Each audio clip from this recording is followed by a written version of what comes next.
میاشت د رمضان در روان مسلمان ځان تیار کا پکې وکړه عبادتونه او منځونه ښه ذکرونه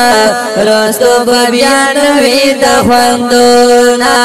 رستو به بیا نوي د خوندونه میاشت د رمضان در روان مسلمان ځان تیار کا پکې وکړه عبادتونه او منځونه ښه ذکرونه رستو به بیا نوي د خوندونه رستو به بیا نوي د خوندونه اے مسلمان رجا کېږده د الله حکمو ته غاړه کېږده اے مسلمان رجا کېږده د الله حکمو ته غاړه کېږده الله حکمو ته غاړه کېږده د میاشت کې وګټه ورور ثوابونه ښکلي ښکلي جنتونه ښه اجرونه رستو به بیا نوي د خوندونه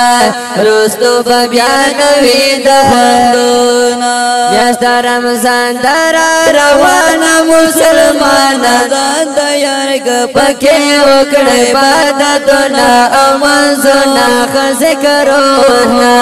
رستو به بیا نوي د خوندونه رستو به بیا نوي د خوندونه اول شرایط د رحمت ده دوم عشره د مغفرت ده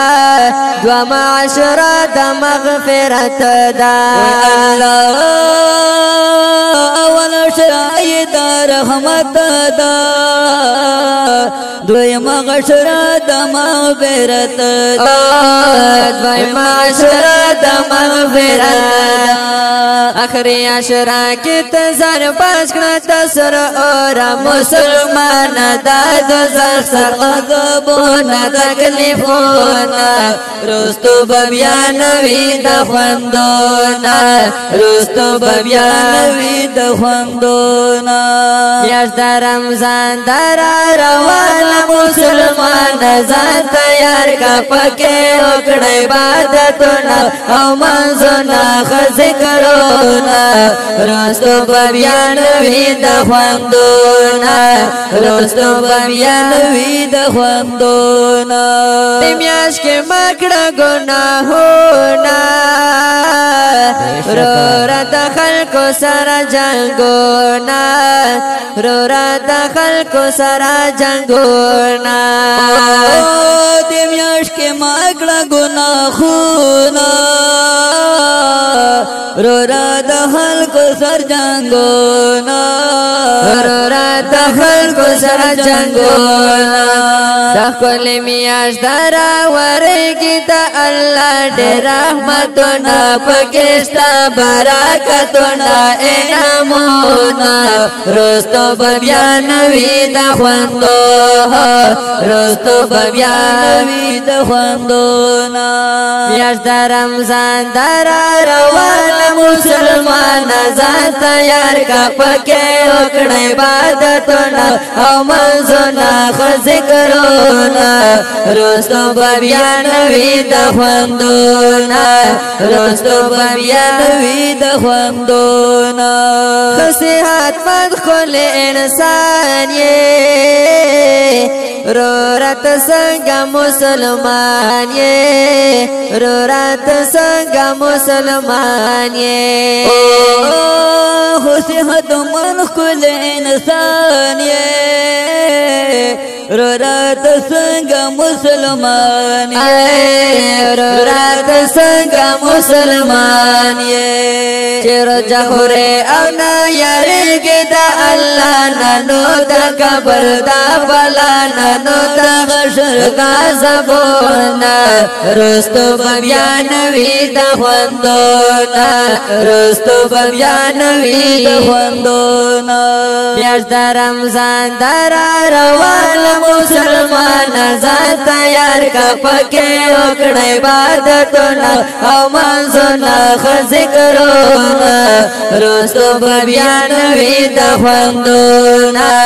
رستو به بیا نوي د خوندونه دا د اسماعیل همدرد کلام دی هر مسلمان ته پیغام دی هر مسلمان ته دا پیغام دی دا اسماعیل همدرد کلام دی ہر مسلمان تے پیغام دے ہر مسلمان تے پیغام دے اللہ رضی کڑی نور ازان بس کڑی شیطان دا واسواسو نہا پالی تو ایردون جہانم دا غزابونا رستو ببیانوی دا خوندونا رستو ببیانوی دا خوندونا یارز دا رمضان دارا روان مسلمان ځان تیار کا پکې وکړه عبادتونه او منځونه ښه ذکرونه رستو به بیا نوي د خوندونه رستو به بیا نوي د خوندونه د خپلوي د رمضان نظم د پاره فرمایش کوونکی ورور دی واحد الله مسافر آوازونه دي د محترم ورونو جناب نتخوان محمد کاشف ترابي ورسره ګران ملګری عبدالناصر عباسي ریکارډینګ حافظ آصف الله خیبی سټوډیو ضلع بنو.